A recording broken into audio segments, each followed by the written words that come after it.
Bueno, hoy tenemos aquí como invitado al precandidato presidencial, pero seguramente candidato en el 30 de julio en la convención del movimiento Otro Camino, Ricardo Lombana, quien nos acompaña para conversar sobre estos movimientos que se están dando, Ricardo, alrededor de candidaturas por la libre postulación. Se dio una primera reunión de acercamiento con varios de los precandidatos, entre ellos dos precandidatos a la presidencia de la República, Francisco Carreira y Eduardo Quirós, con otros precandidatos a otros cargos de elección popular, y las personas sienten que esa reunión generó una expectativa de que es posible conformar una alianza entre los candidatos a la libre postulación y el movimiento Otro Camino, que al fin de cuentas es un partido político nacido de la libre postulación. Bienvenido, Ricardo. Buenos días, Guido, y buenos días a toda la audiencia de Cuarto Poder. Un gusto estar aquí. En efecto, esa reunión generó mucho optimismo, no solo en nosotros, sino en la ciudadanía. Y esa reunión es la consecuencia de reuniones bilaterales, reuniones individuales que se venían teniendo entre distintos de nosotros, ¿no? Entre distintos individuos, distintos candidatos, distintos movimientos, y en el caso pues de nosotros, del movimiento Otro Camino, y pudimos en una primera ocasión reunirnos varios de los que veníamos conversando, pero esta vez lo hicimos de manera pública. Y no solo lo hicimos de manera pública, sino que compartimos con la ciudadanía cuál fue la intención de la reunión. Y la reunión claramente, como así fue comunicado en su momento, fue en primer lugar para mostrarle al país que hay un grupo de ciudadanos que todavía se puede ampliar, advierto, ahí no estábamos todos los que podríamos estar sentados allí, que podemos conversar y podemos sentarnos a hablar sobre los problemas del país y sus soluciones. Hicimos un listado de los temas que más nos preocupan a todos con respecto al país. Por ejemplo, identificamos claramente la necesidad de desmantelar el clientelismo, claramente identificado la necesidad de combatir frontalmente la corrupción con acciones concretas. Se identificó la necesidad de modificar el servicio público para convertirlo e ir transformándolo en una meritocracia, en un cuerpo estable donde las personas puedan hacer carrera, trabajar por muchos años, tener estabilidad, ser bien pagados y no tener que estar en el vaivén de que si se inscriben en un partido y luego tienen que estar saltando de partido. Asimismo, se habló de la necesidad de cambios en la justicia y también, por ejemplo, sobre la necesidad de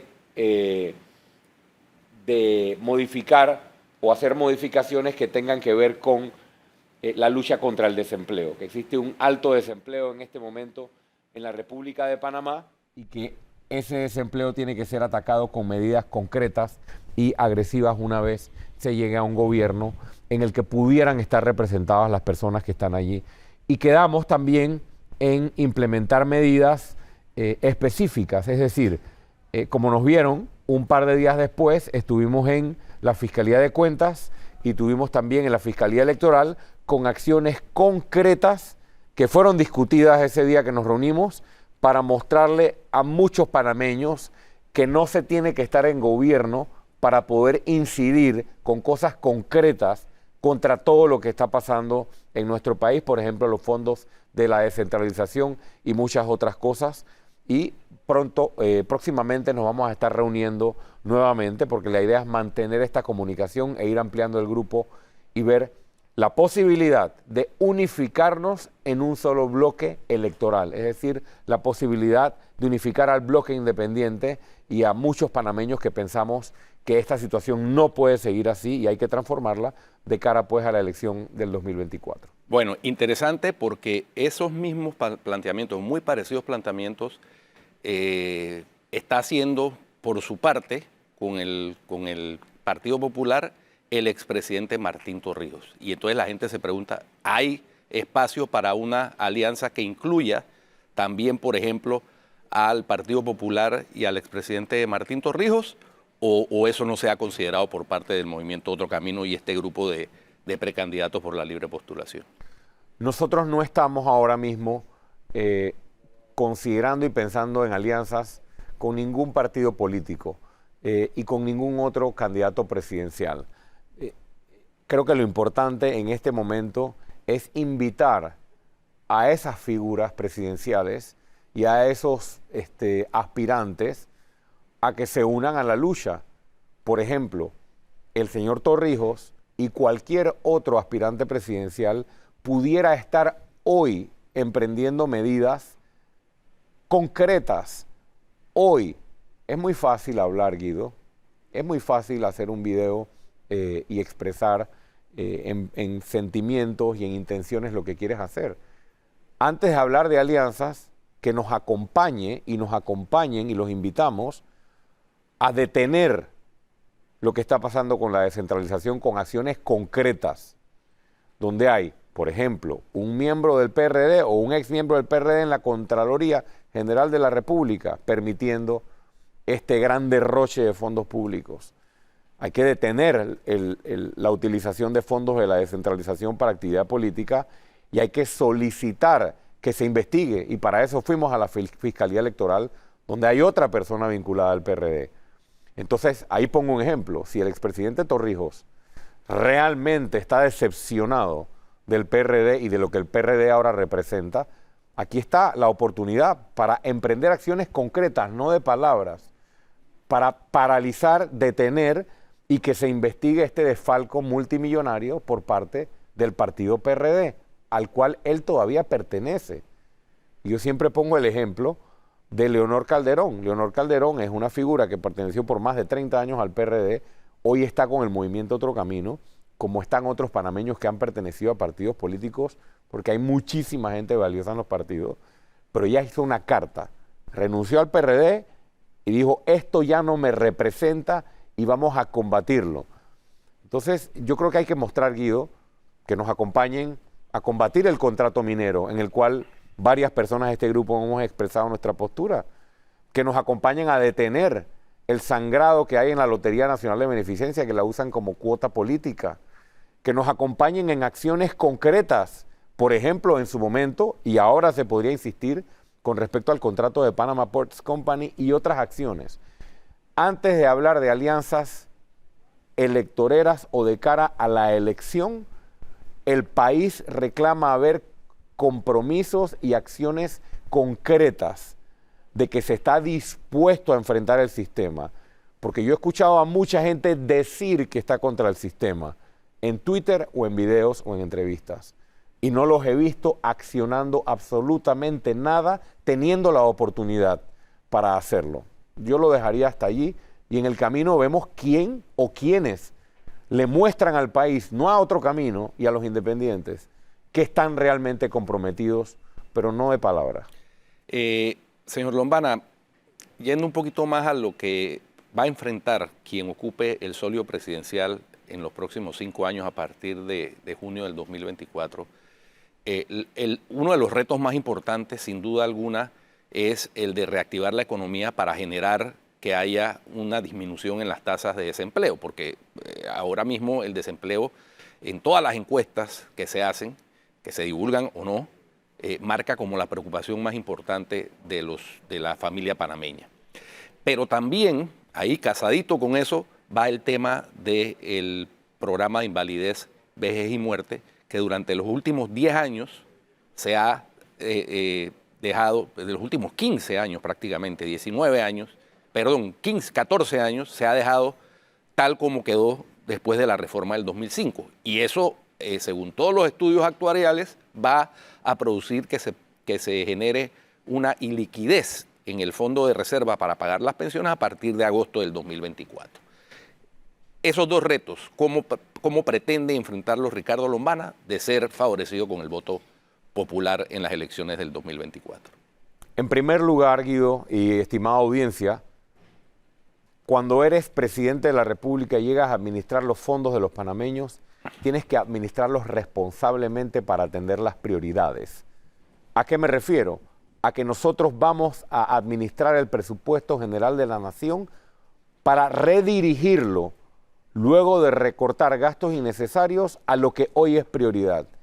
Hoy reitero ante tu pregunta que en lugar de estar endeudando al país para hacer crecer la planilla y sostener un aparato político clientelista del PRD, vamos sí a acudir a entidades financieras internacionales para seguir solicitando préstamos, pero ¿para qué? Para la inversión, no para sostener un aparato político. Ahí está la primera medida, tanto en fuentes de financiamiento internacional como en la utilización de nuestro presupuesto general del Estado, fondos públicos de la recaudación de lo que los panameños pagamos en impuestos, redirigidos a la inversión social y a la inversión en infraestructura. Parte de esa inversión, parte de esos fondos, ya hemos dicho que los vamos a utilizar para crear un fondo de ayuda no reembolsable para la micro y pequeña empresa. Los micro y pequeños empresarios mueven la economía de un país. Y aquí no estamos apostando a esto. Simplemente se han creado por muchos años programas. Capital Semilla aquí, Capital Semilla allá, pero queda hasta allí. Nosotros en los primeros 100 días de gobierno, ya lo hemos dicho y lo reitero acá, vamos a crear el Fondo de Ayuda no Reembolsable. Vamos a incentivar los programas de préstamo y microcrédito a los pequeños, micro y medianos empresarios. Además de eso, el Estado tiene la responsabilidad, Guido, de estudiar y redireccionar este emprendimiento y esta micro y pequeña empresa en qué áreas de la economía se va a enfocar. No se puede apoyar con Capital Semilla simplemente cualquier emprendimiento. Aquí tenemos 4 rubros de la economía que tienen prioridad: logística y puertos, turismo, obras de infraestructura y el sector de agropecuario con énfasis en la agroindustria. Segundo, a estos microempresarios hay que acompañarlos no solo con fondos, con capacitación en lo legal, en lo financiero y en lo administrativo. Y tercero, ayudarlos con las inversiones en infraestructura que el país tiene que hacer, tanto a nivel de gobierno central como a nivel de municipio, para que existan los mercados, para que se puedan vender estos productos y se puedan ofrecer los productos y los servicios de los emprendedores. 50.000 nuevos empresarios al menos, con una política pública sostenible y agresiva para hacer de la pequeña y mediana empresa parte del desarrollo nacional. Y en el empleo formal, 2 cosas te comparto. El rubro mayormente afectado o la edad mayormente afectada por el desempleo está entre 18 y 25 años. Vamos también en los primeros 100 días de gobierno a poner en práctica el programa de aprendices. Este es un programa mediante el cual el sector privado se acoge a incentivos y a cambio de ese incentivo contrata 2 o 3% de su planilla de colaboradores a jóvenes entre 18 y 25 años por 3 años. Estos 3 años le permiten al joven, 1, tener ingresos, 2, ganar experiencia y 3, convertirse en sujeto de crédito para sus próximos pasos en el camino de la vida, poder adquirir su primera residencia u otras inversiones que necesite realizar. Así se inserta a muchos jóvenes hoy sin oportunidades al mercado laboral. Y en áreas formales de la economía, como ya lo he dicho, hay oportunidad de creación de miles de empleos con inversiones portuarias, inversiones logísticas. Ya hemos mencionado la red de carreteras en las que vamos a tener prioridad para la conectividad logística de todo el país, y en el sector turismo con la actualización del Plan Maestro de Turismo.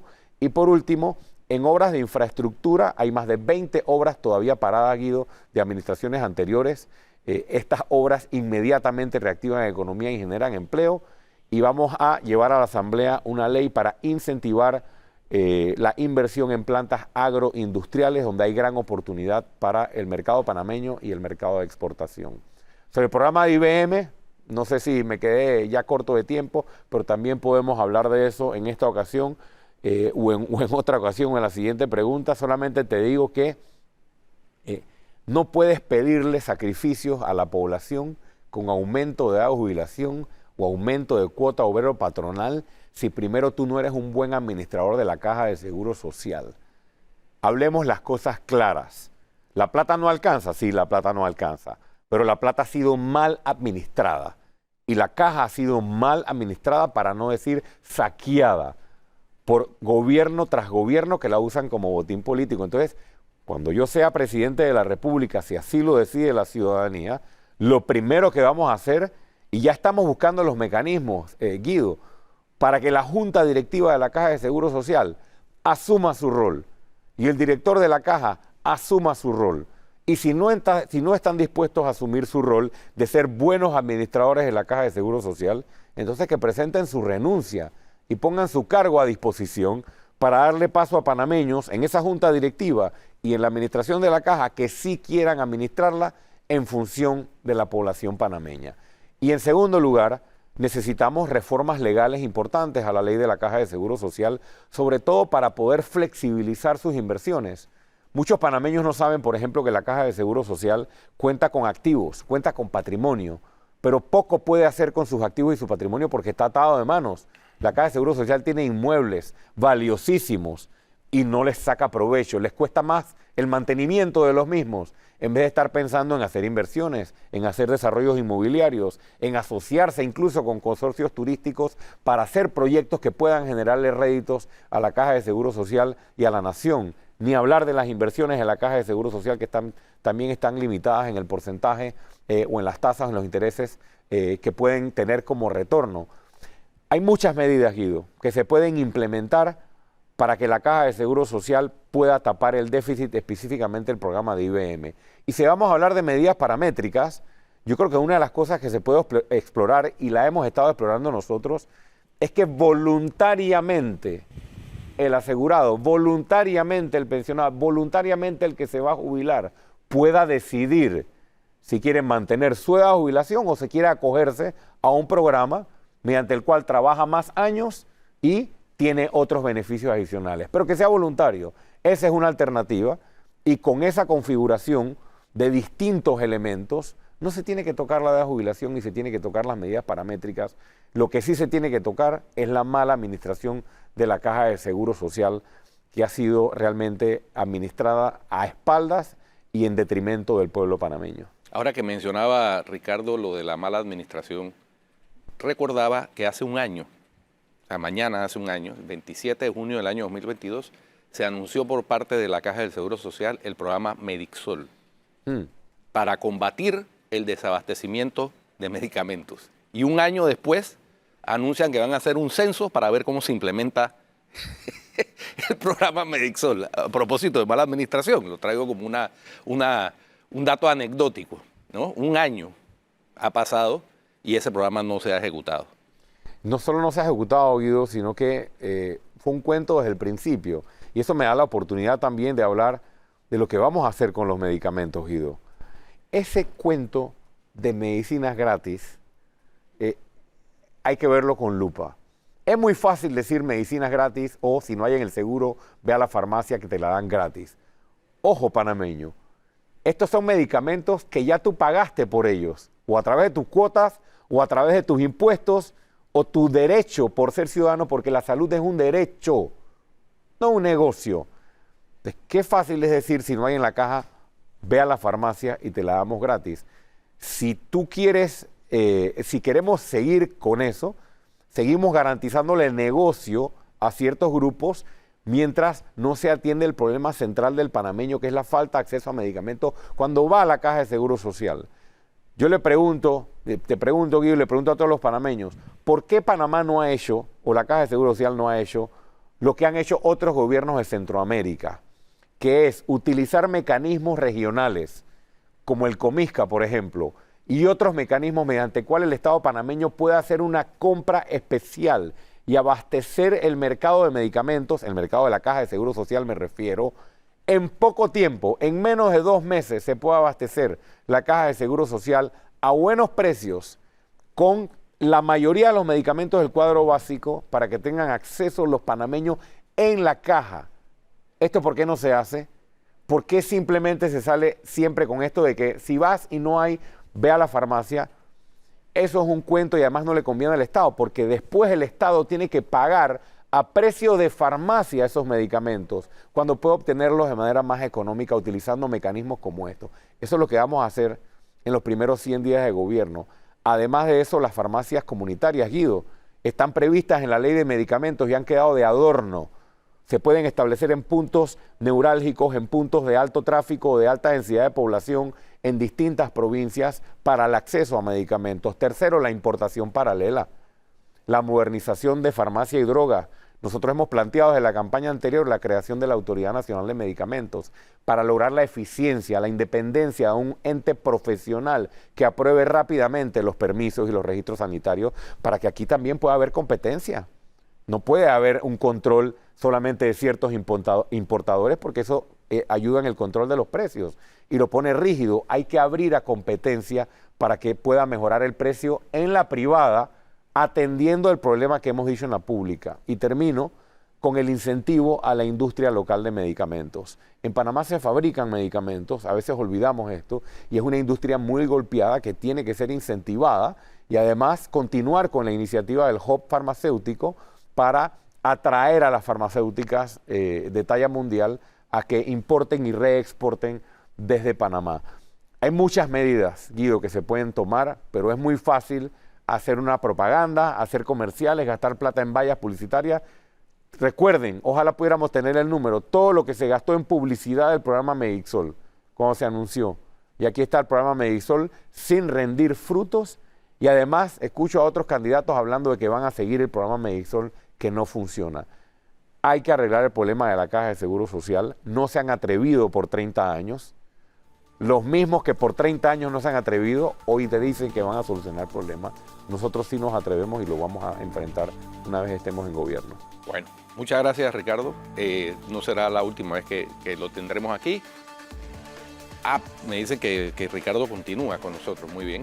Magnífico. Después del cambio. Vamos a un cambio y regresamos. Seguimos. Y en Cuarto Poder, conversando con el presidente del Movimiento Otro Camino, Ricardo Lombana. Por cierto, este tema de la descentralización, Guido y Ricardo, no se vieron el fin de semana.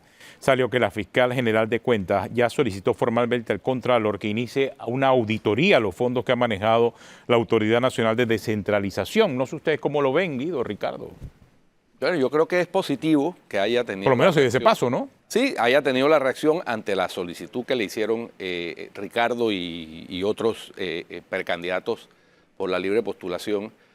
En ese sentido, lo que me temo, por dos cuestiones que tengo que mencionar, vi a la fiscal de cuentas, Gualesca Ormachea, en el programa Radiografía, decir que ella no tenía suficiente presupuesto para investigar una causa tan compleja como el manejo de 200 millones. Eso me preocupa, porque sí tiene presupuesto. O sea, tiene 2 millones más de lo que tuve yo durante los 5 años, ¿no? Dejemos eso claro. O sea, y con el presupuesto que tú tenías hiciste mucho, porque todavía veo, cada vez que hablo de Fiscalía de Cuentas y busco algo en Google, aparecen son las tuyas. Sí, no aparecen a esta Fiscalía de Cuentas. Nosotros investigamos 325 millones de dólares en lesiones patrimoniales, con 2 millones menos de dólares de presupuesto. Y segundo, me preocupa que la ley 351 del 22 de diciembre del 2022, que reformó la ley orgánica de la Contraloría y la ley de la jurisdicción de cuentas, enerva la acción de la Fiscalía General de Cuentas en el sentido de que se plantea en esa ley, que ha sido demandada inconstitucional, que el Contralor General de la República no recibirá instrucción de ninguna autoridad. Entonces, la autoridad de la Fiscalía General de Cuentas, frente a esa disposición, queda enervada. O sea, sería una carta de ASPA en donde hizo pero no hizo. Sí. O sea, hacer eso, para no hacer. No, es presión y haberla hecho pública es presión, es lo que se llama el pulpit bullying, pero el Contralor se puede sentar encima de esa carta y decir la ley dice que yo no recibo instrucción de ninguna autoridad. Mira, el Contralor se está sentando desde que llegó ahí sobre muchas cartas y sobre muchas de sus funciones constitucionales. Quiero hablar de 3 cosas. En primer lugar, cuando nos reunimos, este grupo de ciudadanos, nos pusimos a analizar qué podemos hacer para poner presión para que se detenga el despilfarro y el robo de millones de dólares de la descentralización. Y 2, aparte de acciones para que se detenga, ¿qué podemos hacer para que se investigue? Y aquí queremos apuntar que identificamos 2 acciones. La primera, como es el Contralor el que puede auditar la utilización de estos fondos, vamos a ir donde la fiscal de cuentas, la licenciada Ormachea, y vamos a pedirle a la fiscal que le solicite la auditoría al Contralor. Y eso fue lo que hicimos. Y hay que reconocer al menos de que en 2 o 3 días la fiscal de cuentas le solicitó por escrito al señor Contralor la realización de la auditoría. Creo que la Fiscalía de Cuentas pudiera hacer mucho más que enviar la carta de su parte en la jurisdicción de cuentas, en este caso la Fiscalía, pero ahora la pelota también está en la cancha del Contralor, que se ha dedicado a ser un activista del PRD antes que ser un fiscalizador de las cuentas de los panameños. Además de eso, fuimos al ente que puede investigar la utilización de estos millones de dólares para política.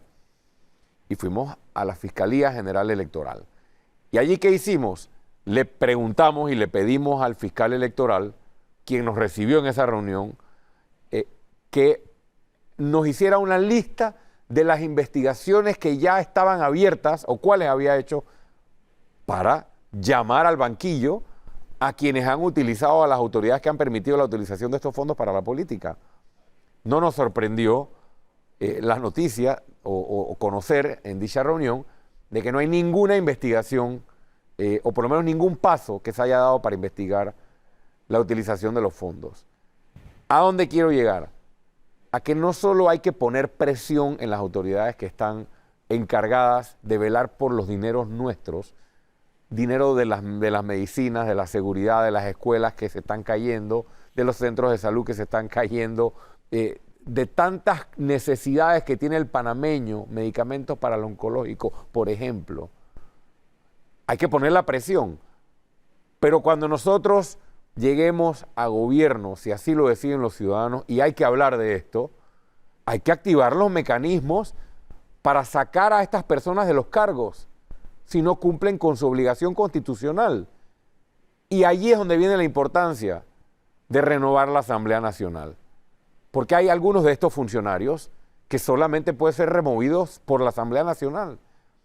Entonces, mientras la Asamblea Nacional siga controlada por los mismos, que son los que apadrinan y fomentan estos niveles de corrupción, no vamos a poder remover a estos funcionarios. Porque si el fiscal general electoral y el Contralor General de la República no cumplen con su obligación constitucional, no nos vamos a quedar de brazos cruzados y tenemos que activar los mecanismos vía Corte Suprema de Justicia, vía Asamblea Nacional, para que estos funcionarios, tomando las causales previstas en la ley, sean removidos de sus cargos y que se les declare responsables también si han cometido delitos por la omisión de los deberes constitucionales que tienen. Ya tenemos que dejar de tratar a estos funcionarios con paños tibios y decir, ay, no cumplió con la obligación de investigar, miró para otro lado. Si miró para otro lado, está cometiendo un delito, y si cometió un delito, tiene que ser investigado, procesado y separado del cargo. Y aquí termino con lo siguiente. Para este tema en particular, no se necesita una propuesta.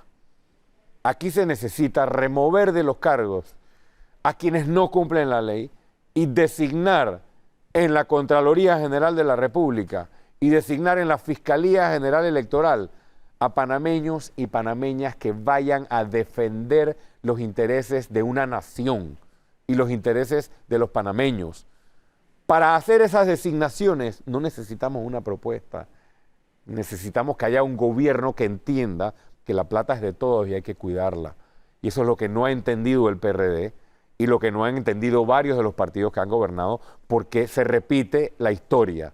Fiscales electorales que miran para otro lado ante el despilfarro de fondos para la política, Contralores General de la República o Contraloría General de la República que no hacen su trabajo de auditar y parar lo que tienen que parar, y el cuento sigue mientras el panameño se sigue comiendo un cable. Ahora, Guido, dice Ricardo que se puede hacer mucho más de la Fiscalía de Cuentas. Bueno, tú estuviste ahí en la Fiscalía de Cuentas y creo que el tema no es nuevo. ¿Se puede hacer algo más? O sea, ¿cuál sería tu consejo? O sea, ¿qué más se puede hacer en la Fiscalía de Cuentas? Bueno, porque parece que no solo es plata. Sí, no, no solo es plata. Lo que usualmente se hacía, y que la facultad que tiene el fiscal general, o en este caso la fiscal general de Cuentas, es efectivamente, pero ya te digo, eso está en entredicho con esta ley que modificó la ley de la Contraloría. Efectivamente, solicitarle al Contralor el examen de las cuentas cuando cuando tenga conocimiento por cualquier medio de una posible irregularidad. Eso es lo que dice el texto de la Ley 67 del 2008. Porque la Fiscalía General de Cuentas no puede investigar de oficio. Tiene que esperar el informe de auditoría en donde se hayan encontrado hallazgos que revelen posibles irregularidades. Eso, partamos de esa base.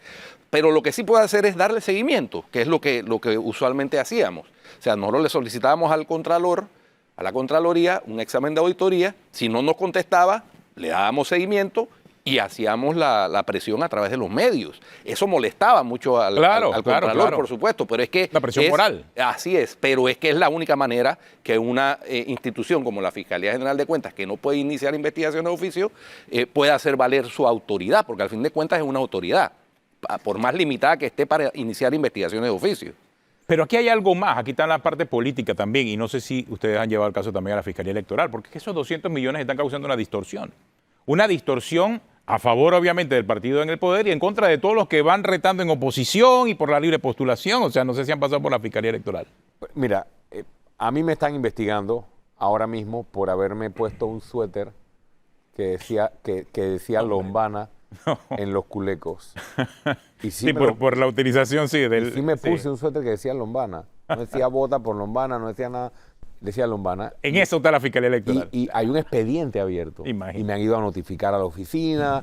Y yo digo, está bien, no hay problema, pero en eso andan. En eso anda el Tribunal Electoral, en eso anda la Fiscalía Electoral, mientras se llevan 200 millones de dólares. Increíble. Más todos los nombramientos de botellas, más todo lo que reciben en subsidio electoral, más Benicio Robinson haciendo lo que le da la gana con el presupuesto general de la nación, también con motivos políticos.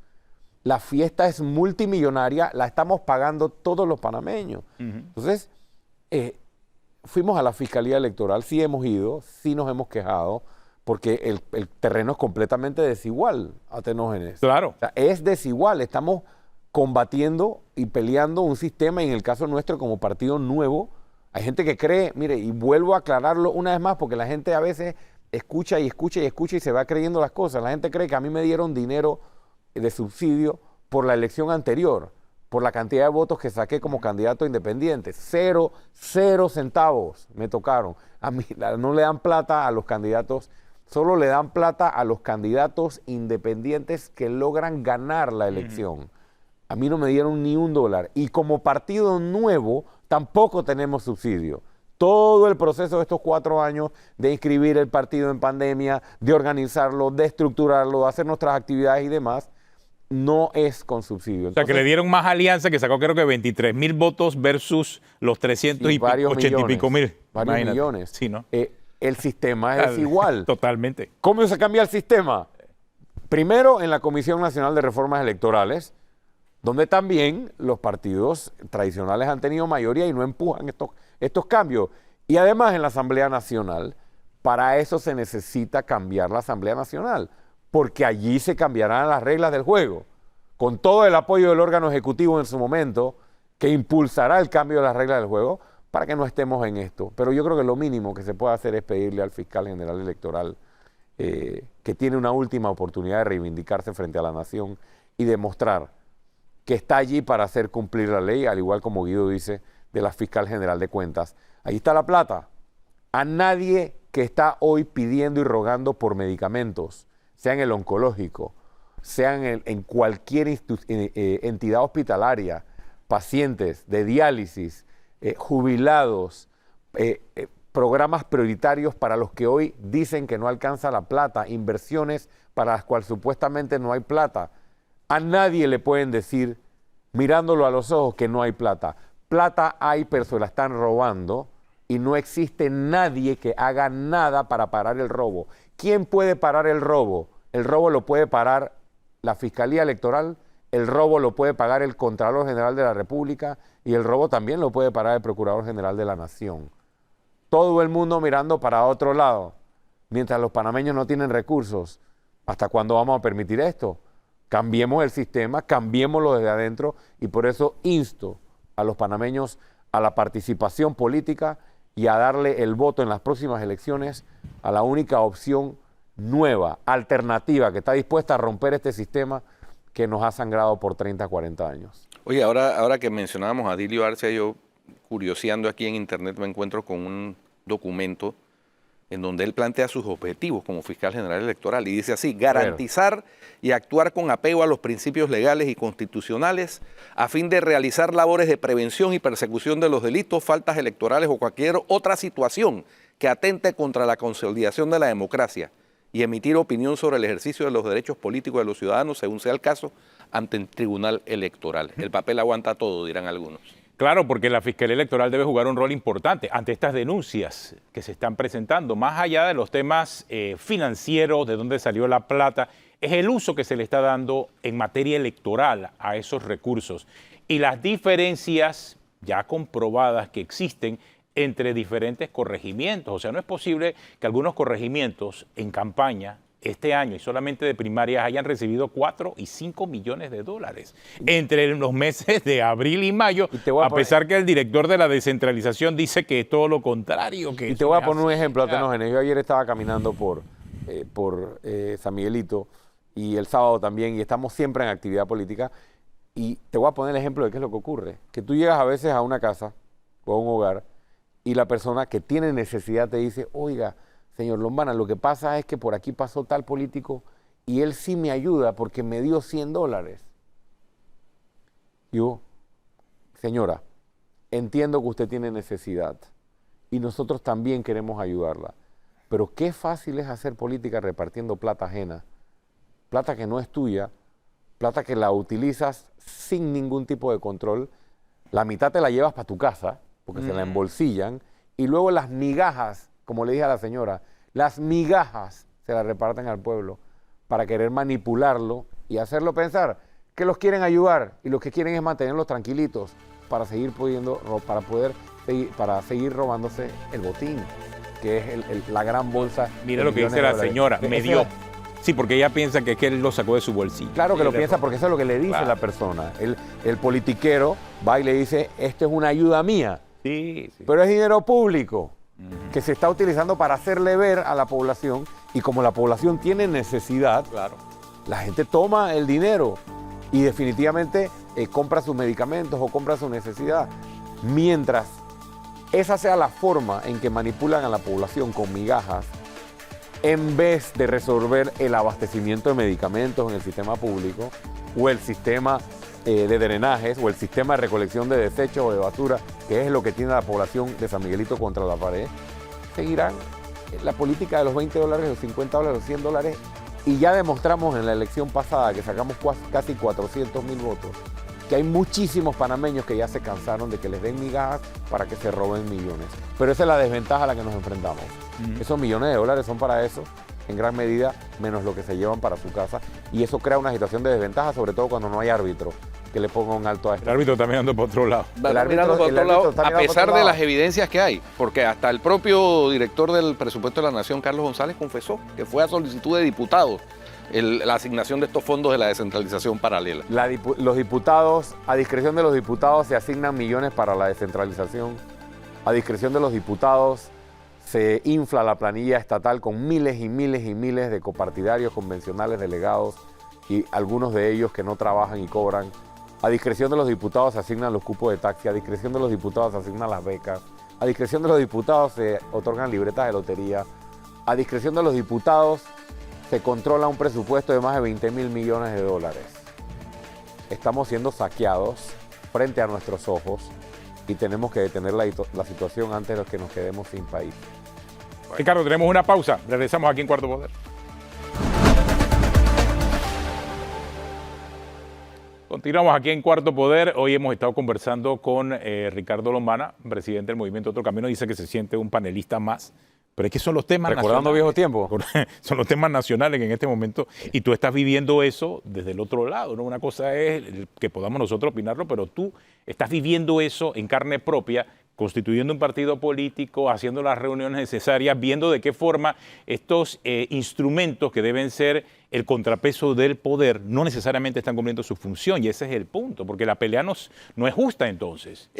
La discusión no es justa aquí. En el planteamiento que hacía Ricardo, de que si las autoridades, ponte si él llega a ser presidente y las autoridades que están por un periodo adicional de tiempo al 2024, no están cumpliendo con su deber. Yo me recordé enseguida del fiscal Espinosa, no sé si se acuerdan. El fiscal general electoral Espinosa, que milagrosamente, sí, luego bueno, de que tomó posesión el presidente Varela, comenzó a actuar. Exactamente. Cuando llevaba años de inacción. Así pasa a ¿no? veces, así pasa. Entonces, Sí.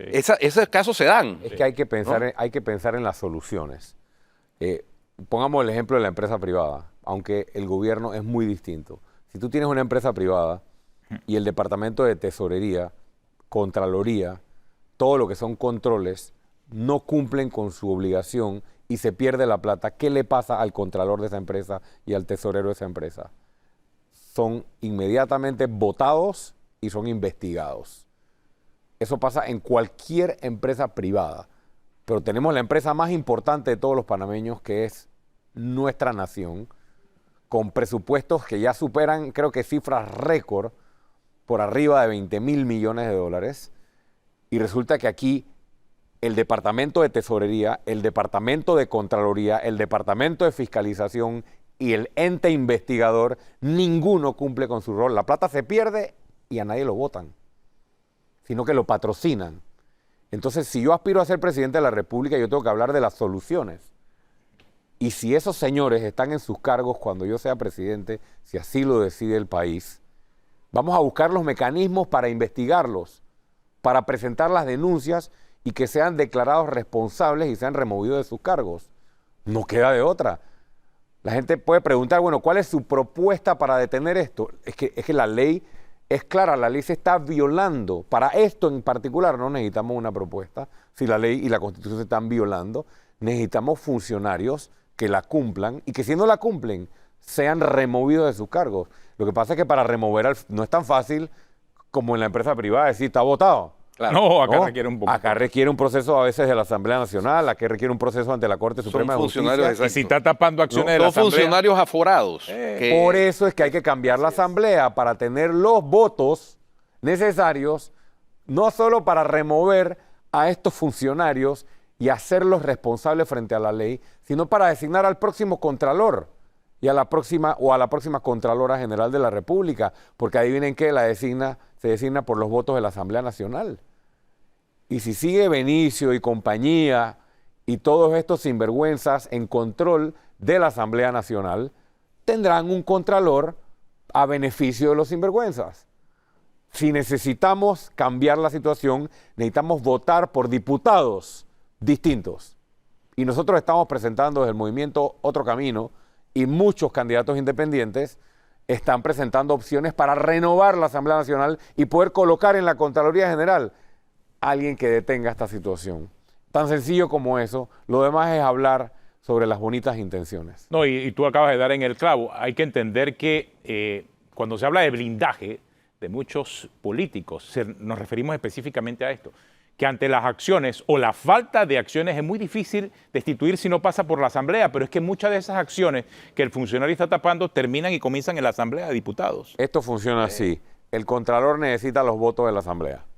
Correcto. Entonces el Contralor va y quien quiere ser Contralor cabildea los votos en la Asamblea y entonces Benicio y el otro le da una carta que dice tienes que nombrarme a toda esta gente en la Contraloría y tienes mi voto. El otro le dice tienes que nombrarme a toda esta gente, tienes que nombrarme y al final del camino existe un trueque entre los diputados, no todos, porque hay algunos que no trabajan de esta forma, y el Contralor para obtener los votos.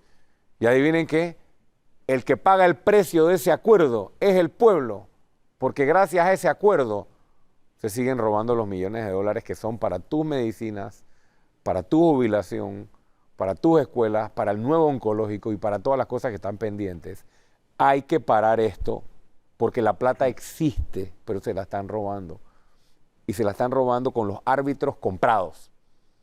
Necesitamos nuevos árbitros que realmente respondan a la población. Porque esos 200 millones son para las juntas comunales, es cierto, pero ¿a quiénes soportan las juntas comunales? Sí, pero yo recorro las mismas juntas comunales a las que trasladaron esos fondos y nuestros candidatos las recorren y adivina qué, no hay vereda, no recogen la basura, las calles están vueltas leña, no hay luminarias, no hay ninguna instalación deportiva o se están cayendo. Entonces tú dices, ¿qué pasó? Y cuando hay... ¿Qué pasó con los 600.000 dólares que Oye, y trasladaron cuando acá? hay, es con sobreprecios. Con sobreprecios causantes de lesión patrimonial.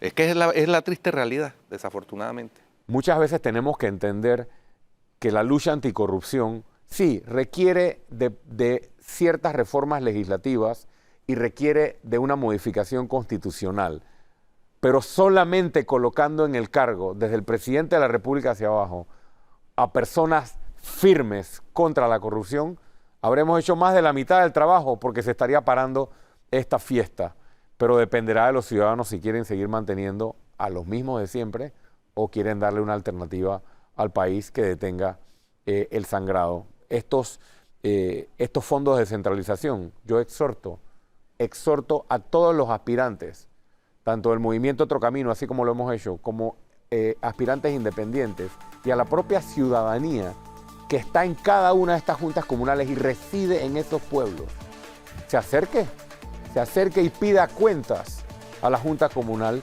de qué pasó con esos $20,000, con esos $500,000 o con ese $1,000,000 que se le trasladó mientras no se resuelven las obras que son para la comunidad. Ejerza su derecho ciudadano, ejerza presión y vaya a tumbarle la puerta a la Junta Comunal a exigir y preguntar dónde está su plata. Todo lo que debe hacer la comunidad.